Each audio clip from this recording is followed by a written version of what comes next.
Hello, everyone, and hope you're all having an amazing day or had an amazing day, depending on your current time zone. So today I'm going to talk a little bit about the emotional side of having two children with disabilities or a rare disease. I know that a lot of times we'll look at other families, not myself because I'm here, so I can't really look outside of here, right?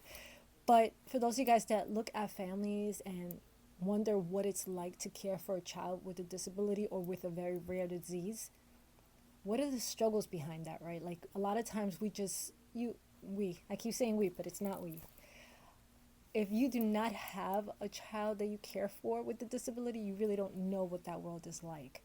So I'm going to give you a little bit of the emotional side, what we deal with today, what we've dealt with for many years prior, right? And in that whole, whether it's running to the ER or just having a mental breakdown because you knew that there was a challenge coming about that you just weren't ready for.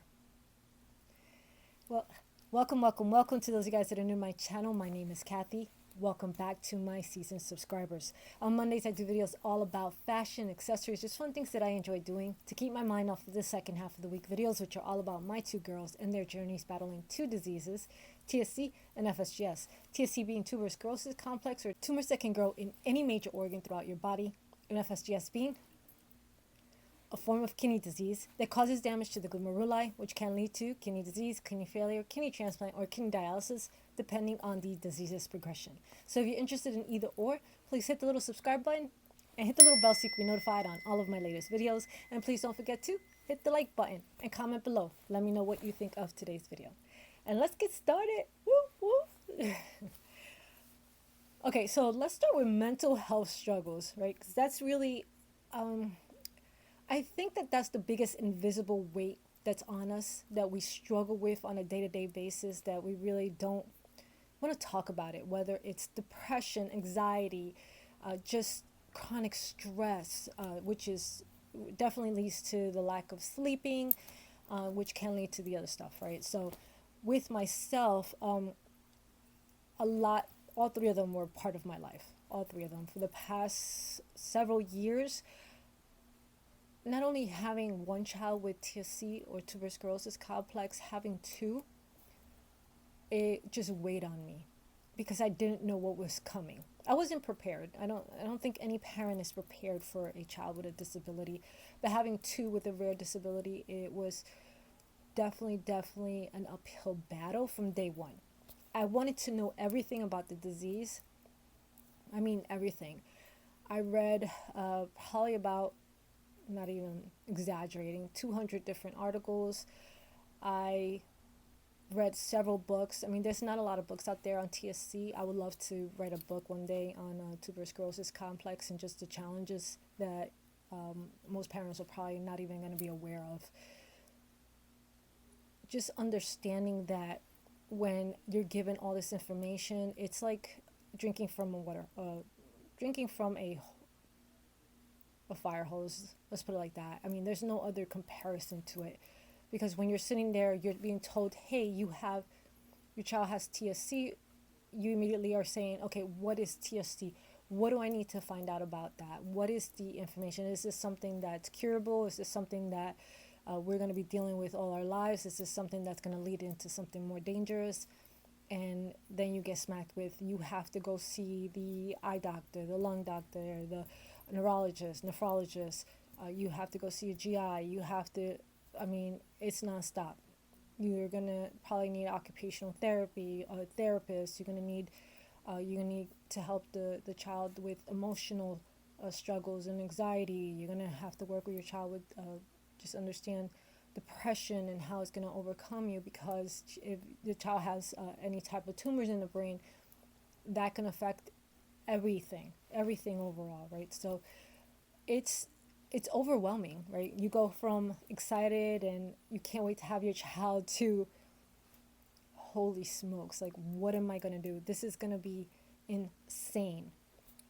So then comes isolation and loneliness, right? Nobody understands that in my family. No one. Not my friends, not my sister, not my best friend, not my cousins. No one in my family understands that. So you get isolated. You get awkward in family settings because all you can think about is what's going to be the next challenge that you're facing, what's going to be the next hurdle, what's going to be the next emergency. Am I going to be woken up in the middle of the night with my daughter having seizures, or my other daughter bleeding, or one of them can't breathe, or one of them is... It's just so overwhelming. So you tend to be really... You feel isolated, you feel lonely. You do become kind of a social disconnect, right? You want to do all this stuff with your family. You want to do all this fun stuff. You want to hang out. You want to enjoy your time, but you start leading to just withdrawals. And I was seeing that in my oldest daughter. She was also withdrawing, right? Withdrawing from family and friends. She was isolating herself to the room. She, didn't want to get up. She didn't want to do anything. She just started to feel sicker and sicker and sicker. So definitely something that I saw in my oldest daughter. My youngest struggled with just keeping her friends because she didn't know how to act, or she was like overly hyper, overly emotional. She'd get like super excited. She wanted to be the part of everything, and sometimes it became overwhelming to the other kids because they didn't understand her. And this is when I sent her to regular school. So definitely feeling like sometimes she felt like she missed out on a lot of stuff in school because she didn't know how to interact with other children. Same for my oldest daughter. Like, she couldn't do certain things because she was dealing with her kidney disease. She was isolated. She felt like she couldn't be a part of certain things at school because she was so sick, or she was overwhelmed. She wanted to do great in school, but sometimes it was hard for her because you get brain fog, right, when you're dealing with kidney disease. So that was a huge struggle for her. She would do decent, but she was still struggling. She'd have to fight that much harder because of the fatigue. Anytime she had dialysis, all those sessions, she'd have like flare-ups where she'd be okay after dialysis, or she would be extremely exhausted after dialysis. So she didn't know how she was going to feel after those sessions. So it's kind of hard to plan your day out, right? It's kind of hard to go hang out with your friends after you just had a session of dialysis. It's exhausting.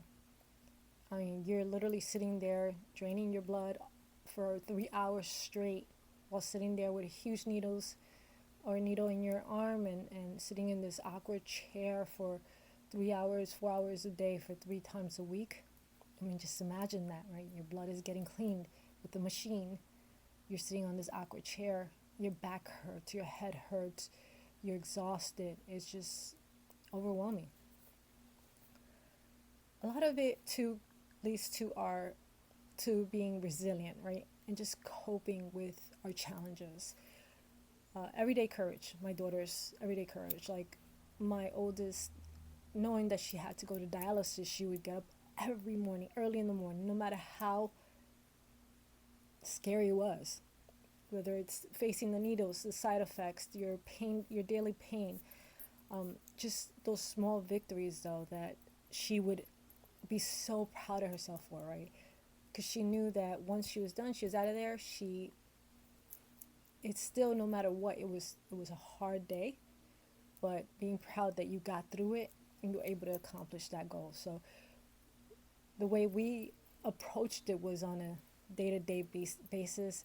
Our goals weren't long-term at that point. Our goals were day by day by day, small victories.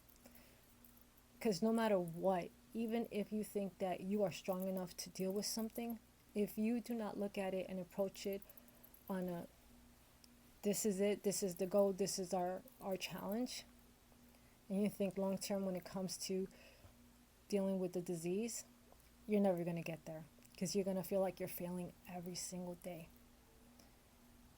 These challenges that we face are not a long-term goal. This is every day we are able to accomplish a goal, that is a victory for us.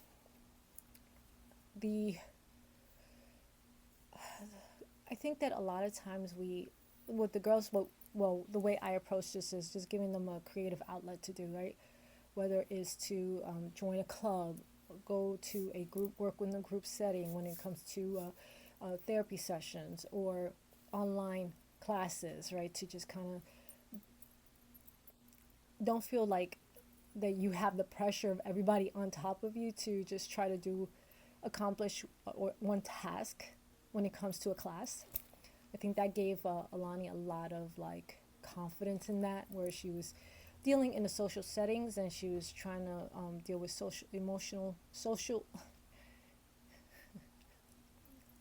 trying to work in a social settings, but also balancing her emotions. I think that's a better way to put it. My oldest, she took up writing. She would write in a book all her emotions, all the things that she was dealing with, which was a way to turn her pain into purpose. Right? What people don't see is just the mental gymnastics. Right? Whether I'm sitting there at a party, or I'm sitting there with my family and friends at a dinner, and all I could think about is, how am I going to get through this? How am I going to get through this? I know she has that surgery tomorrow. I got to be brave. I got to stay tough. I got to stay strong. And then your friends are kind of just socializing, having a good time, and you're putting on that face and you want to smile and have a good time. It's really hard, it's really hard because no one's going to understand what you're dealing with. They're just going to kind of be like, oh, you get through it, It's a lot. Just the meals, prepping meals, doing medications, paying for the insurances, paying for the treatments, just trying to find the right therapist, trying to find the right courses, paying for all this. The financial and emotional pressure involved with having 2 children with disabilities is astronomical. I fought the insurance for a year and a half for my oldest because we had a couple of different insurances and none of them wanted to be primary. I think the hidden resilience is it's really all about strength, not just choice. Like, this isn't a choice for us. You have to be resilient. You have to fight the cause. You have to fight. It's really, really important. And I think that a lot of times we take stuff for granted, right? Stuff that just comes easy. We tend to just see the world for what it is and not for what it could be. I know that, our lives is rare. I don't know anyone that has TSC or a child with TSC. I don't know a single person. The only time I've read about families or been in groups with families that have TSC.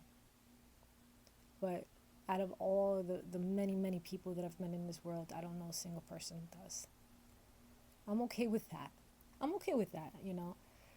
It's, if I could have 2 healthy children, I would, of course, I would love for my girls to be healthy and to be happy and to be able to just live their lives the way they choose to live. But it's not our reality. Really, obviously, it's not our reality. I wouldn't be having these videos, right? Or I wouldn't be able to record these videos. But I love my girls to death. They are my everything. They are my world. They are my battle. They are my struggles. They are my happiness. I know I haven't, I'm not the perfect mom by all means. I definitely am not perfect, but I will fight tooth and nail to make sure that they're healthy, to make sure that they're happy, and to make sure that they get everything they need to have what they need, right? To be able to just enjoy their lives, especially as they get older.